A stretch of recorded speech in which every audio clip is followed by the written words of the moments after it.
Hi, it's Grandpa Butler. We're going to do this great-tailed grackle here, common throughout the West.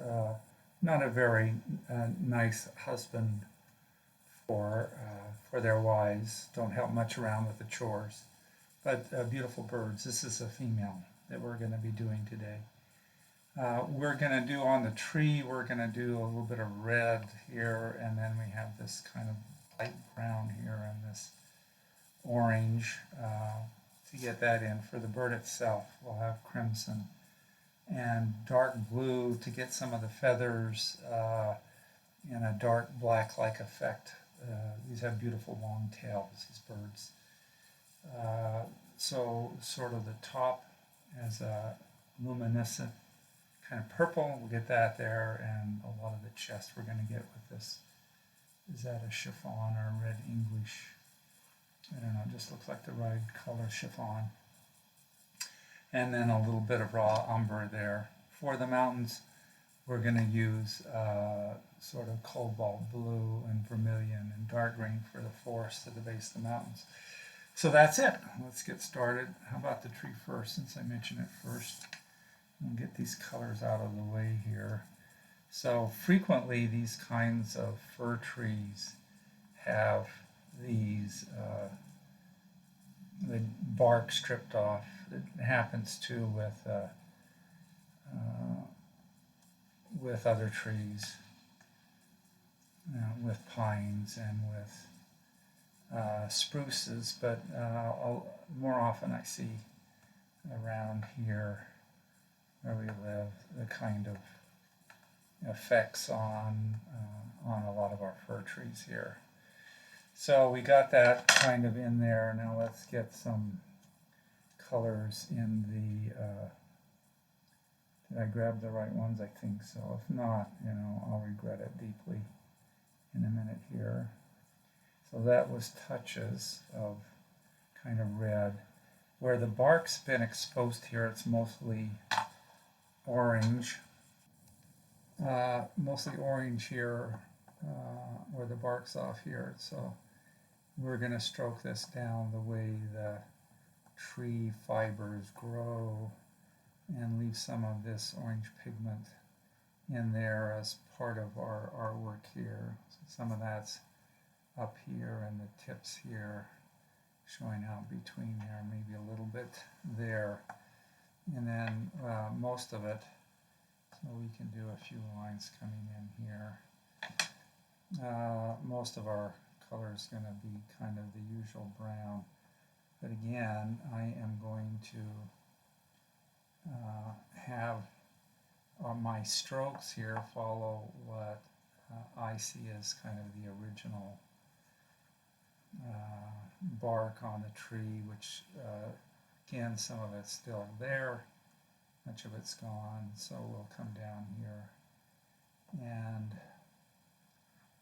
then we'll get our watercolor crayons out and color this up. And I think I might do that even now, so we can let this bottom side kind of dry out a little bit. So Grandpa's going to turn it upside down. It's going to use this watercolor brush here. And the idea again is to not stroke it into one smooth kind of thing, but to smear some of the pigment around and leave some of the pigment undisturbed here. And that's just part of our individual kind of artistic flares or individual touches when we do this sort of style here of using these watercolor crayons and brushes here. Again, I'd like to thank my grandchildren for their suggestions. My grandson Soren for his advice, technical advice on how to operate a computer and how to record things. Okay, so here we go over here. up here, and then we can kind of flip it back, and that looks kind of like the impression of a partially bark stripped tree that's broken off on the end, which is kind of what we wanted to do here. And so we go. So there's the tree part. Now let's do the bird part. Let's go from the top to bottom here. I'll move these tree crayons to the side so I don't get confused. And the chiffon here is what we're going to use for the largest part of our bird here. I made little marks here to remind me where the kind of chiffon ends and other colors begin. So there's going to be a little dark, like a dark umber kind of thing there, and a little bit of dark umber mixed underneath here. But I'm going to put the chiffon here as a coat. And then the luminous part here. I guess I hadn't really decided on the beak here, but I've got a kind of nice blue here, and I see a beak that looks kind of, could have bluish tones in it, and so let's do that. How about our umber here? Go back here and get that around the eye. And it's not just where I draw, but when I get my watercolor brush and get it out here, that's also an opportunity to take my colors to their edges and smear them around in kind of different ways here. Okay, so the back of these birds look just gorgeous, and they are just gorgeous, and I am again following their feathers here with my crayon here, and I want the lower parts here, so I'm going to have there I have a royal blue I just put down, and here I've got a darker blue. What have I got? I got my indigo blue, Prussian blue. Okay, there, and then down here I'm going to do some Prussian blue. Whoops. What I want to do is I want to leave some white in the tail feathers, and there we go. And now I want it to look kind of dark, almost black, so I'm going to put some red on top of it. So I like this idea of combining red and blue together to give it a kind of different thing, kind of a dark blackish look, without necessarily killing any of the vibes here that we get from this bird. And since I've got this crimson in my hand, let's make the bird's leg a little bit of crimson there. Although could have picked a different color. What we're going to do at the end, at the very end, we're going to get out our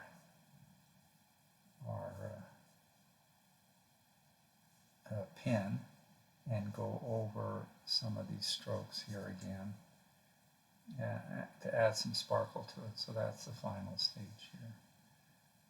And things that got buried in the colors, maybe unbury them with a few extra strokes. Oops, Grandpa just messed that up. Okay, Grandpa meant to leave these white, but he didn't. So, okay, that's as white as they're going to remain. Nah, well, next time I do words like that, I'll have to be not so anxious to not take too much time here.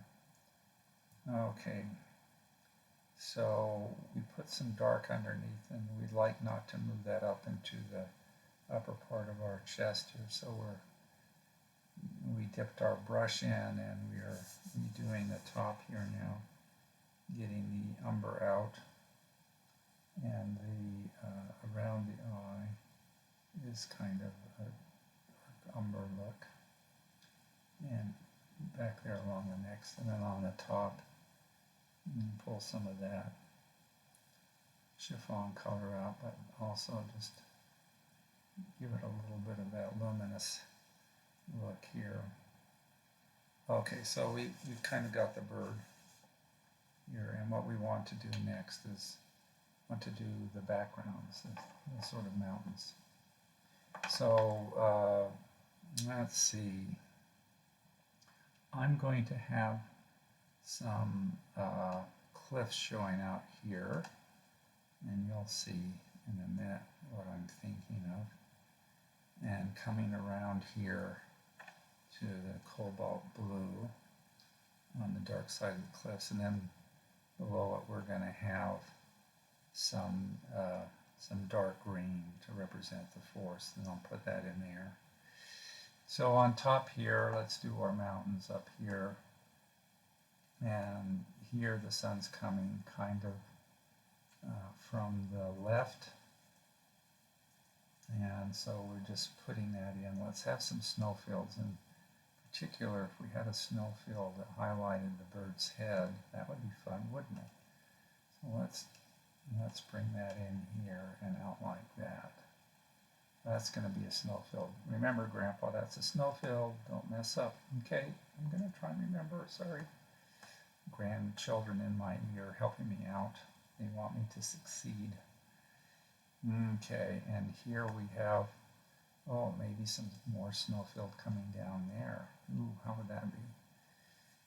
Then this would be in the sunlight on this side, and a little bit there and there, and some darker kind of bluish stuff on the back side. So let's have this come down, be like it's very steep here. So bring that down here. And this will be in the sun here, but on the other side of it, it's going to be in the shade. So let me see if I can get my neuropathy under control here and get that in there. Okay, and so here's the sunlit parts here and coming down here, and let's have some forest start up from here. Okay, so we'll have some forest here, some cliffs along here, and some cliffs getting bigger and bigger, right? That red there.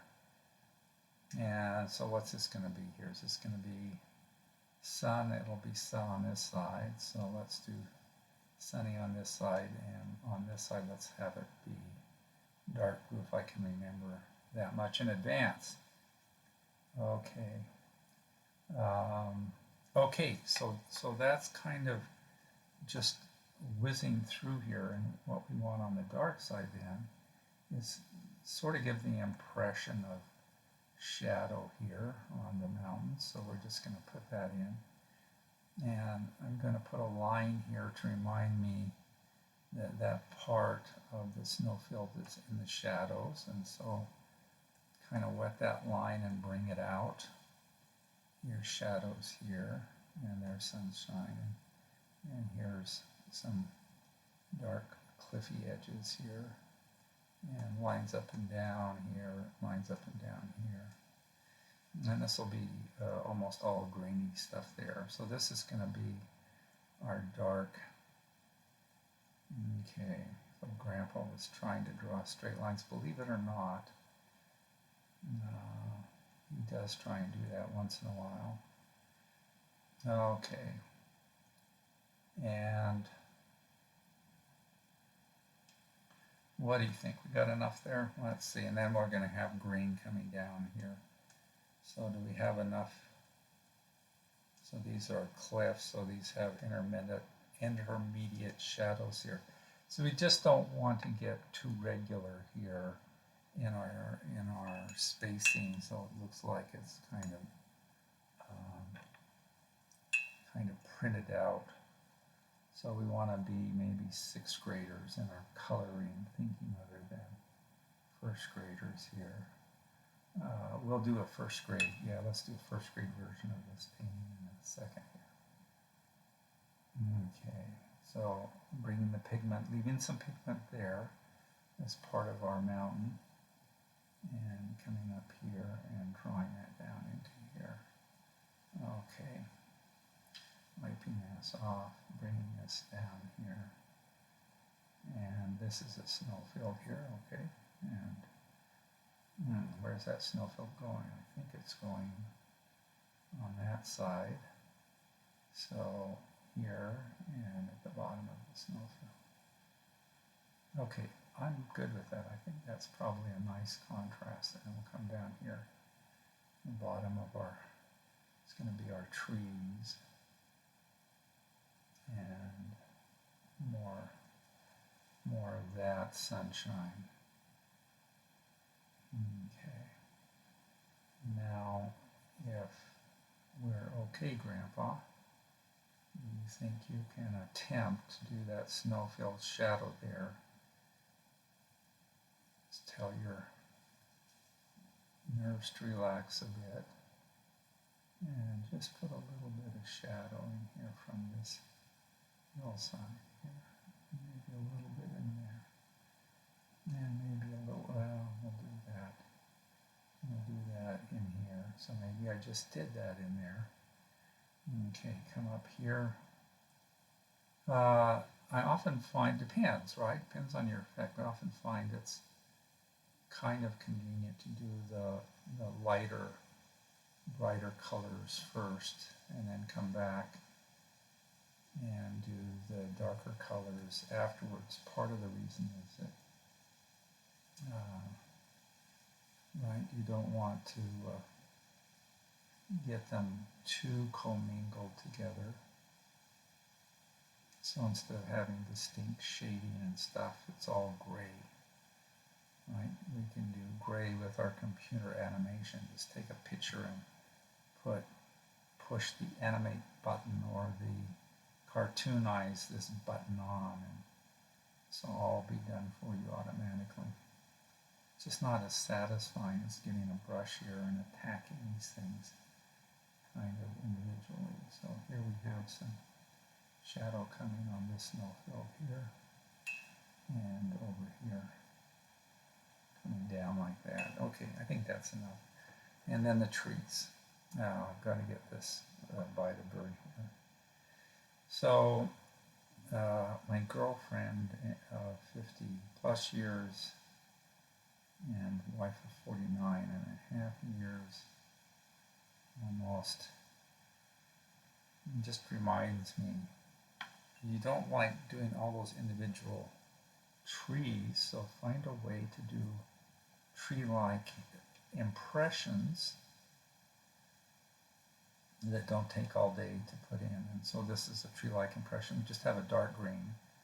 We're going to run back and forth like that, and we're going to daub with our crayon and not smear much. So we're going to daub these shapes into existence. So we're going to have the trees here run down into these cliffs, and then on the top of the cliffs here, and then we'll have the trees there and the trees up there running here. And we just have to remember to have fun. This is why I'm doing these series for you grandkids and others that may be interested, is to show you can have a lot of fun doing colorful things with crayons, with watercolor crayons, which these are I'm using right now. Okay, so here I don't need to do crayons all the way to the bottom. In fact, that won't serve really much purpose. And just highlight the log there and then do some trees over here around the tail. I'm not imagining there's snowfields that are quite as far down for this mountain range, but there could be if that's what you want. Okay, now we daub. You get our big brush here, and we start from the upper left, and we daub down here, and it's kind of like magic, isn't it? You know, this world is full of magical things. My family is magic to me. They're just amazing, my friends, people I work with, such blessings. I hope that your life is blessed with such interesting and loving people, and that you are working to be one of those loving persons yourself. Okay, so dop, dop, dop, dop, dop, dop, dop, dop, dop, dop, dop. How was that? And then we have that forest in there. Dop, dop, dop, dop, dop, dop, dop, dop, dop. I think it's like magic, right? When I say dop, dop, dop, dop, dop, it works even better than when I don't say it. Wow. I like it. Dop, dop, dop, dop, dop, dop, dop, dop. All this kind of stroking, isn't it? It's cheating. Dop, dop, dop, dop, dop. Stroke, stroke, stroke. No, don't stroke. Don't stroke. Forget I said that. I destroyed your life. Daub on these trees here. Okay, and daub around there. And I think it's time to put in those lines I spoke of. So what you see here is we have some bright colors, orange here and some vermilion up here, and sort of in between kind of this orangey stuff here on our bird. So in order to keep it highlighted, I've just gone back through and I've done a few strokes here and there to indicate where the feathers go, and in a very thin pen I just outlined our bird here, so it kind of stands out a little bit more because it's defined a little bit better. That's part of my approach to having fun doing this art. And thank you for watching, and I hope you are having a wonderful day today. Thanks. Take care. Bye-bye.